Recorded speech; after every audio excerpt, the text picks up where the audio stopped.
जय श्री राम जी भक्तों, आज हम आपको सुनाएंगे श्री रामचरितमानस जी के सुंदरकांड का 38वां दोहा और चौपाइयों को भी सुनाएंगे अर्थ के साथ। तो आप ध्यान से सुने।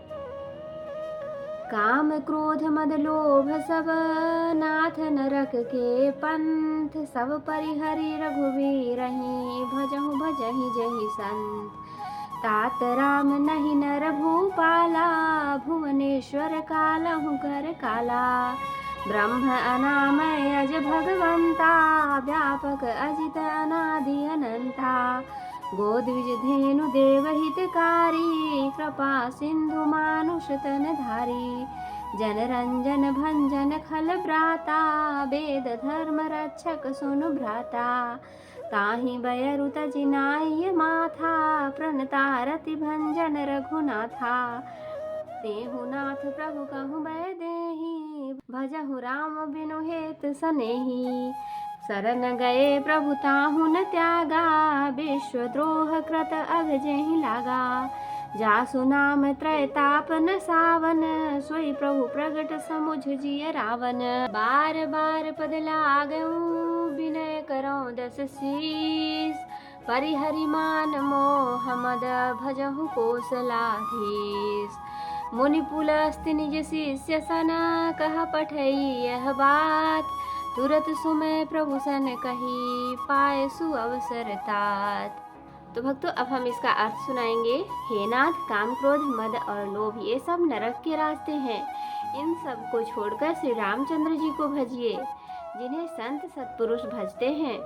हे तात, राम मनुष्यों के ही राजा नहीं हैं, वे समस्त लोकों के स्वामी और काल के भी काल हैं। वे संपूर्ण ऐश्वर्य, यश, स्त्री, धर्म, वैराग्य एवं ज्ञान के भंडार भगवान हैं। वे काल हैं, वे भगवान हैं। वे निरामय, विकार रहित, अजन्मा, व्यापक, अजय, अनादि और अनंत ब्रह्मा हैं।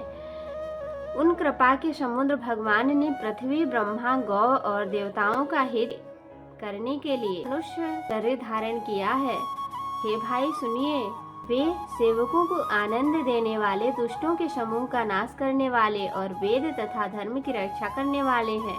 वैर त्याग कर उन्हें मस्तक नवाइए। वे श्री रघुनाथ जी शरणागत का दुख नाश करने वाले हैं। हे नाथ, उन प्रभु सर्वेश्वर को जानकी जी दे दीजिए और बिना ही कारण स्नेह करने वाले श्री राम जी को भजिए, जिसे संपूर्ण जगत से द्रोह करने का पाप लगता है। शरण जाने पर प्रभु उसका भी त्याग नहीं करते। जिनका नाम तीनों तापों का नाश करने वाला है, वे ही प्रभु भगवान मनुष्य रूप में प्रकट हुए हैं। हे रावण, हृदय में यह समझ लीजिए। हे दशशीष, मैं बार बार आपके चरणों लगता हूँ और विनती करता हूँ कि मान मोह और मद को त्याग कर आप कौशलपति श्री राम जी का भजन कीजिए।